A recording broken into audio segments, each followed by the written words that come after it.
Lacrosse community, my name is Ryan Berns. I'm the president of Lacrosse Leadership Institute. It's our mission to empower all those that love lacrosse, to recognize the skills you gain from the sport, to ultimately live the life of your dreams. Today, we're so fortunate to be joined by a two-time All-American from Washington Lee University and currently just a man on a mission, Ansel Sanders. Ansel, thank you so much for joining us today. For our community that may not know you or your story, can you share and tell everyone how you got involved in lacrosse and where you are now? Yeah, thanks, Ryan. First of all, thank you for having me, and thank you for the work that you and the Lacrosse Leadership Institute do to inspire young lacrosse players and just youth in general to be leaders and to live meaningful lives, and to think about how lacrosse can help do that. So I'm really honored because I really share in that narrative about lacrosse and its impact on me. I am originally from a very small town in kind of Southeast Virginia, Irvington, Virginia, which is right essentially on the Chesapeake Bay. And it's funny because there's not a whole lot of lacrosse there in the community. And so when I was first introduced to what a lacrosse stick looked like, I actually confused it for a crab net, something that in the area we'd use to catch crabs off the dock and in the bay. And I say that specifically because one of my middle school teachers who was incredibly influential to me was a gentleman named David Breslin, who is actually an All-American goalie at Ohio Wesleyan University. And when Mr. B, as we call him, was a goalie there, they won a national championship and were just massively successful as a program at Ohio Wesleyan. And one day he brought his goalie stick to school, and I mistook it for a crab net, and was fascinated with not only this lacrosse stick, but in Mr. B's story. And because I just saw him as such a role model, the sport and kind of his role in the sport really stuck with me. I went off to high school, to Woodberry Forest School, which is an all-boys boarding school in Orange, Virginia, just north of Charlottesville. And that's actually where I work today. And when I got here, I realized that a whole lot of my classmates played lacrosse. And we have multiple teams here at Woodberry, a ninth grade team, a JV team, and a varsity team. And so I was surrounded with lacrosse, and I finally realized I could put that crab net to good use. And so when the springtime came and I decided that I wanted to play, I automatically thought of Mr. B and said, well, I want to be a goalie. Usually people become goalies because nobody else wants to do it, and some poor soul raises their hand to volunteer to play, or the coach says, sorry, man, you got to go get in there. And I did it because my idol was somebody who played that position, and I wanted to reflect who I was after him. So I said, man, I want to play what Mr. B plays, and thus I became a goalie here, and fell in love with the position and the sport and my teammates and what it did for me as a young man in high school. And then fortunately, as you mentioned, got an opportunity to play at the next level at Washington and Lee University to compete for conference and even national championships. And it was there that I just learned so much about not just lacrosse, but about leadership. And that's kind of my lacrosse story. And it's I kind of was a late comer in a way to the game. And in a way, I'm thankful for that, because my kind of growth in the sport and growth as a leader through the sport kind of tracked that. And I just continue to improve, and I think become a better person through it over time. So I'm so glad that you had that experience as well. And that's what has allowed you to grow into who you are and the impacts that you're having, even if it may have been a little bit late. There's some resiliency that we spoke about last time. And I'd love to hear from you. What's your pinnacle lacrosse moment, or are there a couple moments that really stick out to you? Yes. Oh, yes. There's certainly plenty. When I was at Washington and Lee, there are a number of moments that just meant the world to me in terms of my career. My senior year, My teammates are just the best, Ryan. They were, aside from meeting the woman who is now my wife, in college, playing lacrosse with those guys, with the coaches that we had, was absolutely the highlight of my college experience. And senior year, we were coming in and feeling really good about our team. And we started out really kind of rough. We were 2-3, and we had all this hype coming into the season, and we just weren't performing that well. And I'll never forget it. Our coach, Coach Serino, who's now the athletic director at Limestone College, but was our head coach at WNL there. We had just barely won a game in like triple overtime or something that we quite frankly should have won on paper quite handily, and we just didn't take care of business. And he kind of, before we got on the bus after the game, he pulled the captains off and kind of said, what are you guys doing? Like, it's time to decide what you want to do. He said, this is not about me. This is about you. You all, as leaders and as seniors of this team, have to decide the type of season that you want, and have to decide the type of narrative that you want to build around your final year at Washington Lee playing lacrosse. And you have to take responsibility for that. You've got to lead this team accordingly. That woke us up, Ryan, and we decided that we weren't satisfied with not just the way we were playing, but how we were operating as a team. And we proceeded to go on, I think it was like a 12-game winning streak, and we won the first ever Old Dominion Athletic Conference tournament. That was at the end of the year. We advanced to the national quarterfinals and lost to the eventual national champion. We had a number of All-Americans on the team. We broke a lot of records. We just kind of shot out of a cannon. And I think that year in particular, in that moment where we kind of pivoted from believing or thinking that we were a successful team to actually believing it and performing accordingly, was kind of a look in the mirror moment that I think really galvanized our team. And I'm really proud of that. I'm also really proud of beating Roanoke College in the ODAC finals that year. And that was definitely a rival that we always had on the calendar. So that really stuck out in my mind. It's interesting to hear that a pivoting moment, going from a game that was a bit of a wake-up call. And I know that we never want wake-up calls, but sometimes we need it. But Yeah. that's something that sticks out to you. And I think that says something about who you are, Ansel, and what you're trying to do with the sport or teach to that next generation. One thing I'd really be interested in learning is, what does leadership mean to you? Yeah. Gosh, and I'll talk about this in terms of being a goalie too, since we're talking about lacrosse. I mean, I think there is leadership is about service to and empowerment of others, and this notion of entering into a collective where you are striving towards a goal that it's shared, and something that you're willing to give some of yourself to make somebody else and the group of which you're a part better. To me, that notion of servant leadership really resonates with me. There's something larger than you. There's something bigger at hand or at stake than just you. And I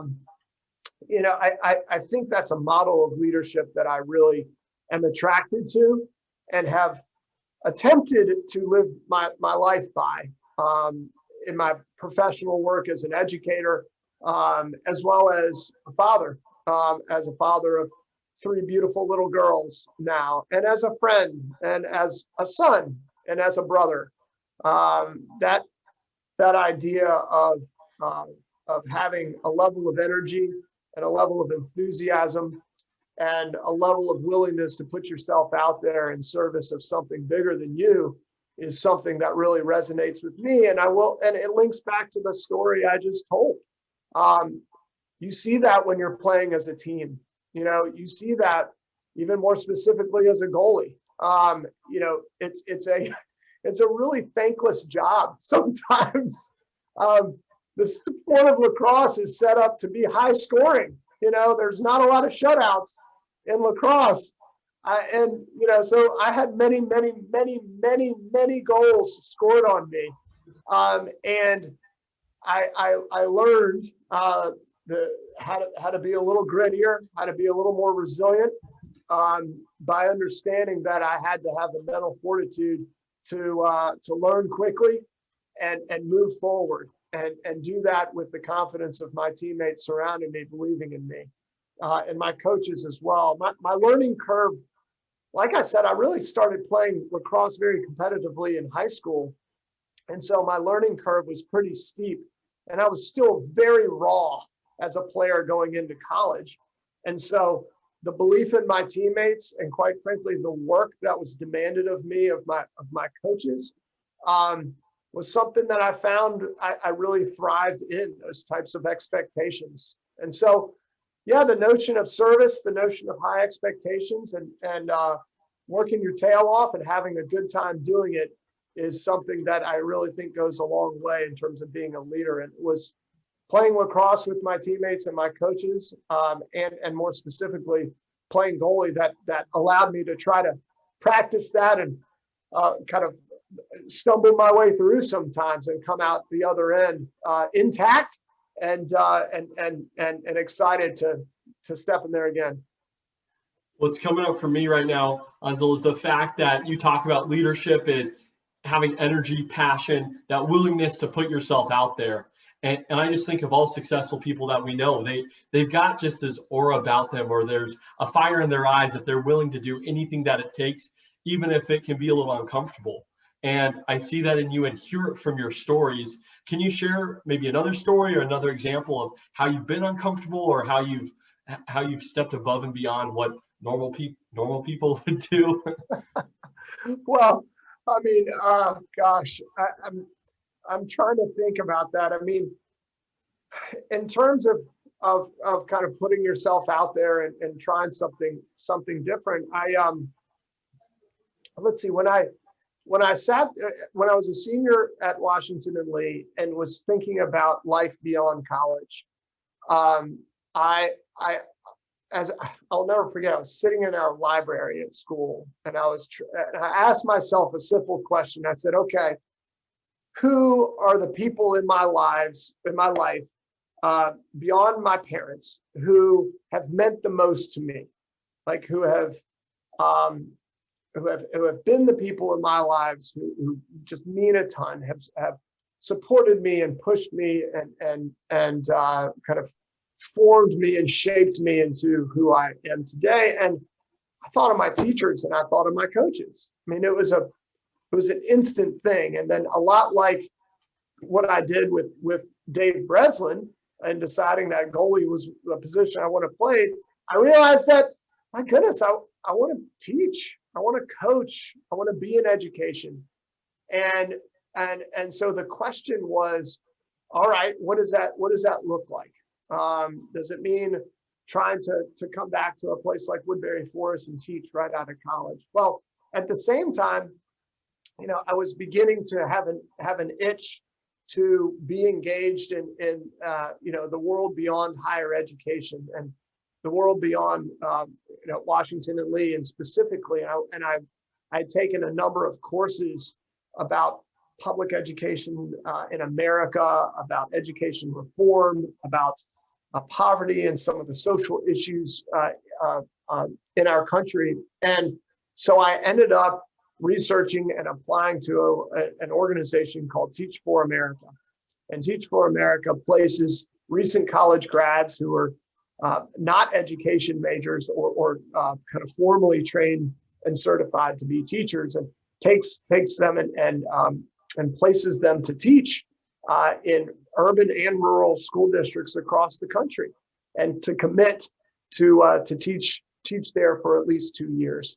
And so this was again, I'm drawn to organizations and schools and teams that have a mission, that have some kind of service component, that have a goal, and that you can get excited about. And I love this idea of attempting to be a presence in young people's lives through the classroom.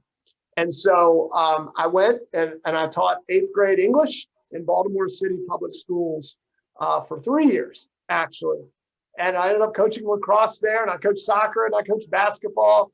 And I tried to live into the values that I kind of learned and were forged through playing lacrosse, actually. And so that was a decision point and a moment in my life that I think was pivotal. I mean, going to teach in Baltimore and going to teach my wonderful 8th graders at Roland Park Public School was just galvanized me that this was kind of the sector, this was the industry, this was the area, this was my platform that I wanted to make as much of an impact. And it was education that was kind of the way that I feel like I could contribute, as well as be filled myself, as well as allow me to live into the values that I hold dear. I'll tell another really quick story. Those Notre Dame football, like when those guys go out of the locker room and they slap like the play like a champion today. You know what I'm talking about with that?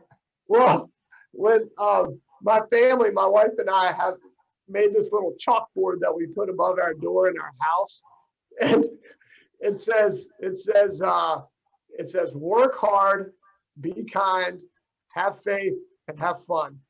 And we every morning when we kind of leave the house, with our 3 daughters, it's right there. Now, I don't make them necessarily slap the chalkboard like the Notre Dame football players do, but it's a similar kind of reminder. It's like, listen, this is how you can roll every day and every interaction that you have, and you're not going to be perfect.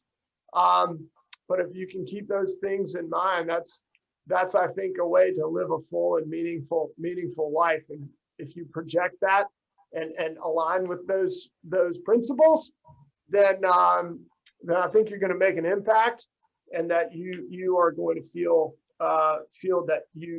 like you are living a good life. Oh my gosh. So are those the values that you try to teach to all the kids, lacrosse players, and your own kids, or what are those values that you're taking from lacrosse that you really want to emphasize? Yeah. I think some of those chalkboard ones are definitely applicable beyond just my family and me, certainly the notion of hard work. And I learned that through lacrosse. And, I had an incredible teammate named Matt Fink from Wilmington, Delaware, and he was a fantastic attackman on my team at Washington Lee. And he had definitely the hardest shot on our team. And he was the one who actually warmed me up before almost every practice and every game. And he took thousands of shots on me. And while I love Matt, and I recognize that his precision, hard shooting on me made me a better goalie, I certainly did not look forward to it most days, because I knew that if I caught one in the knee, that was going to hurt, and I knew he was definitely going to score on me quite a bit. But that hard work paid off. I mean, it absolutely did. It allowed me to become a better goalie and to be more confident. And I thank Matt for giving me that gift of all those thousands of hard lacrosse shots that he gave me every day. So that's the value of hard work. The idea of service over self, is really important. And I try to emulate that and try to lead with that. Being kind. I think leading with an assumption that people have good intentions, that leading with being positive, optimistic, energetic, and just sheer kindness is something that I think is really important. That doesn't mean you can't be competitive. That doesn't mean you don't want to be successful in what you're doing. You know, these are not two opposite things, but leading with a relational stance in that way with kindness, I think is something that's really important. You know, having faith, whatever that means to you, is something that can act as a bedrock for values, for sure. And then having fun. I mean, you should find ways to enjoy life and have fun, and to, you know, take the work in which you're involved serious, but not yourself as much. You know, take yourself less seriously than the work that you do. So being able to laugh at yourself, being able to take failure in stride as a learning opportunity. I'd certainly playing a goalie made that brought it home for me. You're going to fail time and time and time again, you know, no doubt. But what do you do with it? You know, do you grovel? Do you feel sorry for yourself, or do you pick yourself up, figure out what you did, and try to improve a little bit every day? So that's what I try to do when I'm in the classroom teaching, when I'm coaching, and when I'm also, you know, working with my colleagues here at Woodberry, and what I try to do as a dad, as a husband, you know, as I said before. Ansel, I love all those values and the stories and the perspectives you take on this planet and this world and this life we get to live. And I can't thank you enough for joining us. Are there any last thoughts or comments that you have about lacrosse or leadership that you'd like to impart on us today? Ryan, I just thank you. Thank you for the opportunity. I mean, and just tremendous work that you're doing on getting these messages out. No, I thank you. I mean, I would encourage everyone who's tuning in to give, you know, look at lacrosse through the lens of some of these things we've been talking about today. It's an opportunity to work hard, you know, to do something beyond just yourself, with teammates for sure, and coaches striving towards a goal, and to, you know, to have fun with it. I mean, lacrosse will give you a whole lot if you allow it to, and that's true with a lot of sports, but I certainly learned it through lacrosse. Ansel, thank you so much again. I think so many of us have learned so much from lacrosse, and we can't preach this message enough. You're the man. Really appreciate it. Thanks, Ryan. Appreciate it. Great to talk with you.